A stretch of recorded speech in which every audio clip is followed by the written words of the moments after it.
you have hair now? I do. I have hair. I usually don't have hair. I'm growing it out for a role that I'm prepping for, yeah. Is it?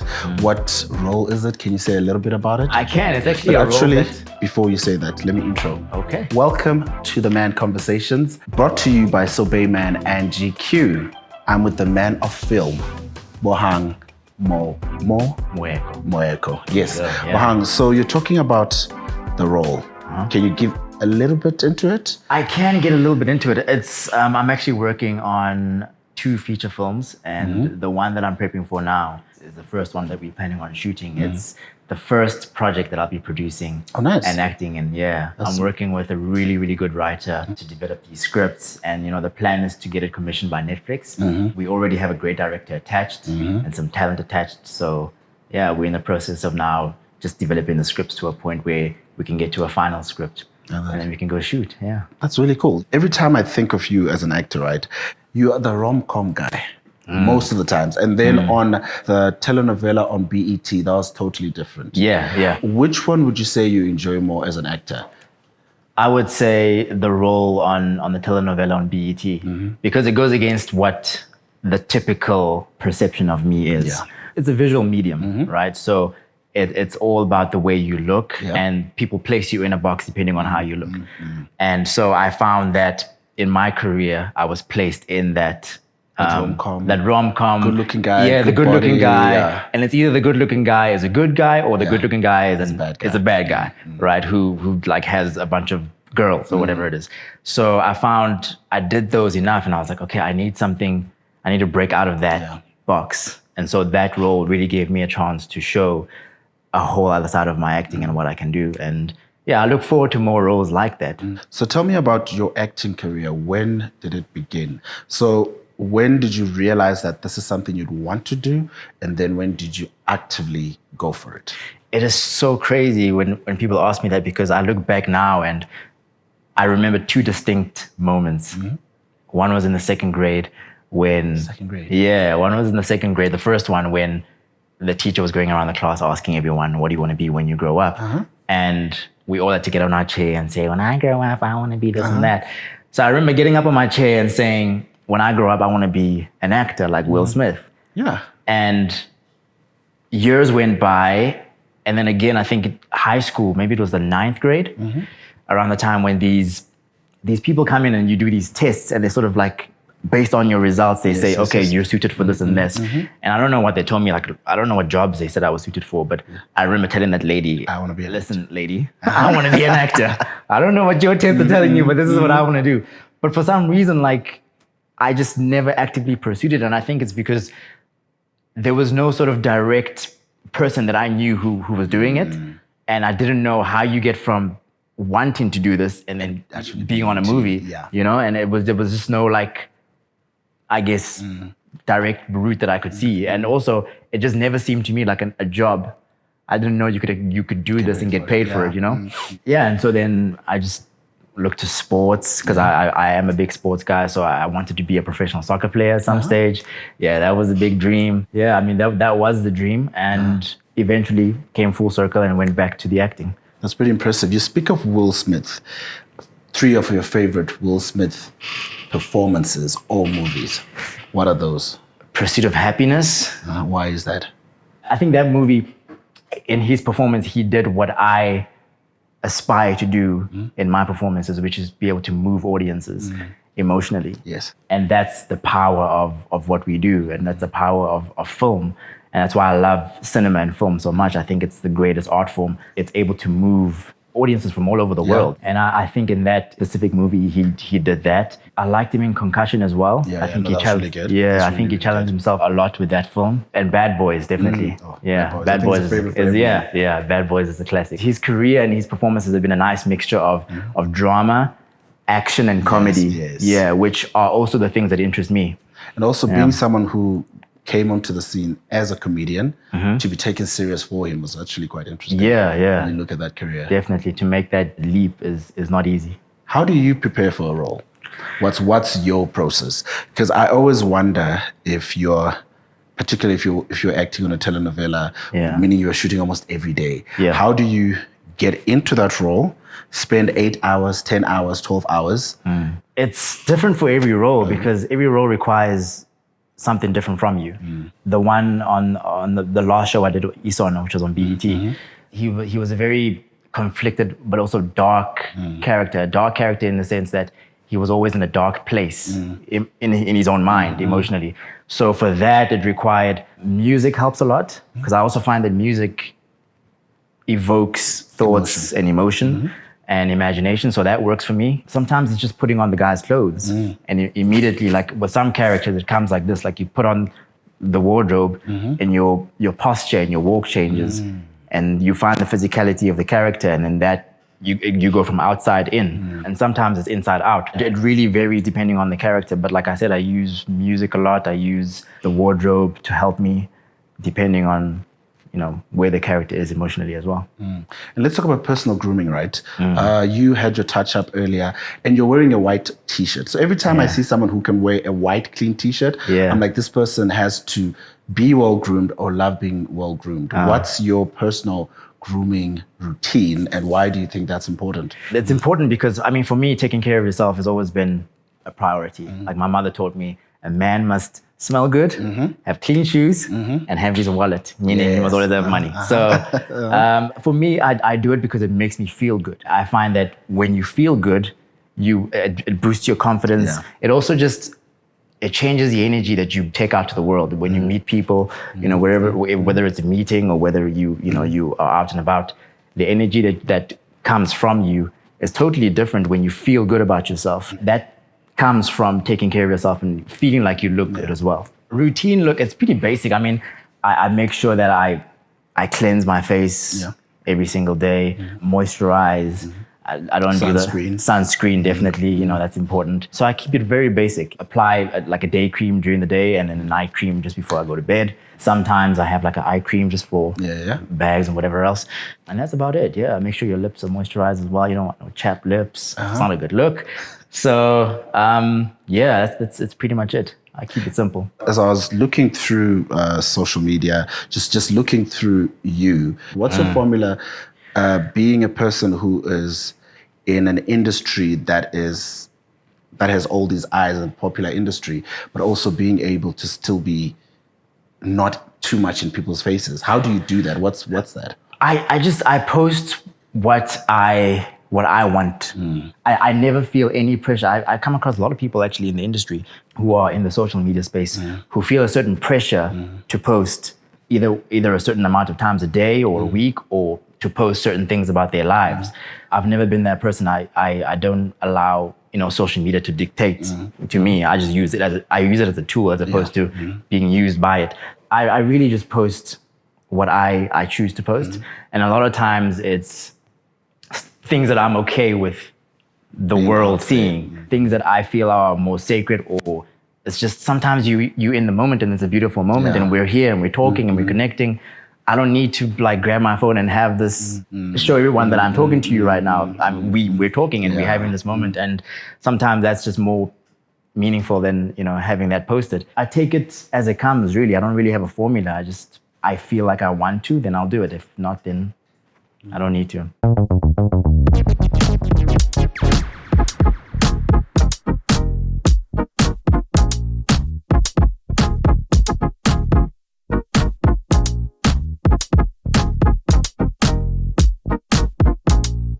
Five things people would be surprised to know about you. 5 things. Ah, man. I'm very good at sports. I think we can. I don't know if that's that's a surprise. Not really. But like in general, I don't know what it is, but physical activities like sports, I pick up very quickly. What's your favorite sport outside of football? Boxing right now. Okay. Yeah. That actually came from a role that I played. I played a boxer and then just fell in love with the sport. I'm pretty good at imitating people. Okay. I think what's your best imitation and can you do it? I don't know if I have a best one. Like I imitate random people. Okay. It's not like a thing of like I can do a Barack Obama or I can do a thing. Yeah, I imitate like just people that I come across who I find interesting as characters. And I think that I picked that up from my parents. My parents used to do that and entertain the family. So I started picking that up and doing it. Sheesh, 5 things. I don't know if people don't know about me, but I think you mentioned it earlier, just off camera, that I come across as a shy person. I think I am. I don't know if that's something that people don't know about me per se, but at first I tend to be pretty shy or reserved, but only because I'm observing my surroundings. I'm observing people. I love observing people. And then when I'm comfortable, then I get in the conversation. Yeah. The last one, what do people know about me? I don't know. I might have to think about that one. I'm left-handed. Oh, okay. People don't know that. That's a thing, right? No. Yeah, that's a thing, yeah. It is. It's a rare thing, I think. Yeah, kind of. It's in the middle. It's a special thing to me. I mean. So if you could choose, say, 3 career highlights so far, which ones would you choose and why would those be your big highlights? I would say firstly my very first job would be a highlight because What was your first job? it was on a soapy called Zabalaza. Oh, yes. I remember auditioning for anything and everything right before that job. And I used to have this little book where I wrote down every audition I went to and what it was for. I think I got to the point where I had been to 100 auditions and I hadn't booked any of those. And then I stopped counting because I was like, it's 100, I'm going to stop counting. And I stopped counting and I just went for more and more. And then eventually I booked my first job. So that when it came, it was just like, sheesh, this is, it's actually happening, you know? So that was a big moment for me. Because also it came after a whole period of like quitting my job, my office job. What was your office job? I was a quantity surveyor. Oh, so you're just like, no quantity surveying for me? Yeah, no, I was just like, no, this life is not for me. What did your mom say? Okay, your parents were like... No, my parents are black, man. What do you Yeah, mean? they're like, what the hell? No, my parents were like, what? Acting? Why? Why are you going to leave acting and go... I mean, why are you going to leave quantity surveying, which is a proper job, to go do this acting thing that is, not even guaranteed? What? No. So at first they didn't understand why I would make that decision, but I think through my pursuit and how driven I was to do it, they realized, okay, he's serious about this thing. It's not just a phase. And then they became supportive, and they've been supportive since.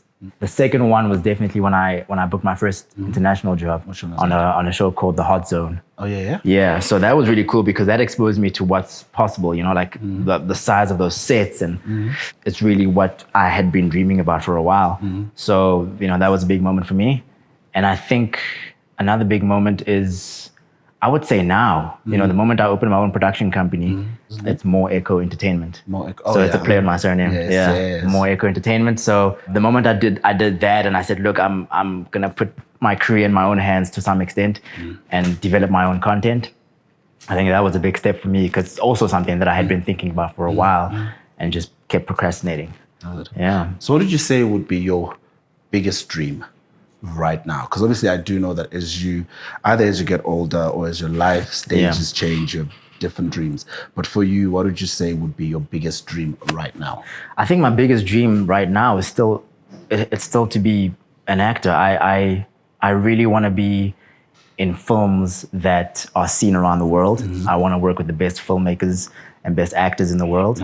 Right now to do a film with Leo DiCaprio and Martin Scorsese would be, like the ultimate. So that's still the same dream that I have right now. Who inspires you? A lot of people inspire me. I mean, I gain inspiration from life in general. I gain inspiration from seeing other people achieve their dreams. I get inspiration from people who have achieved their dreams and pass down that wisdom. I gain inspiration from my parents because they've sacrificed and worked so hard for us to be where we are. I gain inspiration from the everyday person, man, who grinds and pushes every single day, to make things happen and to provide and to get a better life for themselves. I tend to take inspiration from people from all walks of life and from everything else. And 5 of the top played songs on your playlist right now? Number 1 is definitely Last Burna Boy. Yes. Did you go to Delicious? I did not. Man, I missed it. I did not. I saw the videos. It looked great. It looked amazing. I saw his performance. Great. It was incredible. Again, Burna Boy, Location. KO's new song. I know the song. Yeah. It's got to be a Drake song. I think I'm always at some point listening to Drake. The other 2 would probably be Drake songs. Do you like his latest album? I do. Because a lot of people didn't like it. It's a different vibe. You listen to it, you're like, honestly, okay. never mind, right? Yeah. Because Because when I listened to it, I said, honestly, never mind. I didn't like it. You were like, no, you can keep that one. I was like, you know what, just keep it. Yeah. Come back next year. Come back next year, try again. But it's cool when artists explore and try different things. Yeah. As you and your wife post each other a couple of times, what's the secret of a young couple? Like, if there's a young couple looking through, how do you keep? What's the secret to your beautiful relationship? Relationships are hard work. True. And that's what people don't communicate. It's just like, there is no secret to like a good relationship. It's two people who are different, who are born in different houses. Exactly. Yes, I get that. And have had different journeys to this point, and are still going to go on different journeys. They're just choosing to do it together. Yeah. And it's a lot of work. It's sacrifice. It's communication. What I found is that it's a lot of things that us as young people aren't necessarily taught. Like what, for example? Like how to communicate, how to, especially for men, to be able to express your thoughts and your feelings. Because, I was conditioned, especially as a man, to like, you keep a lot of things in, I never saw my dad like saying, hey, I feel like this, like reflecting, like what? No, you with this person who requires you to communicate and express yourself, but you don't really have the tools and the skills to explain. And what it comes across, I think, to the other person is you don't want to. I don't know how to do this. You're keeping things back, or why aren't you telling me everything? But I'm like, I'm not wired, or I'm not conditioned to be able to just express myself. So I'm learning how to do that, and it's just that process that you need to be willing to go through. I would say that's the secret.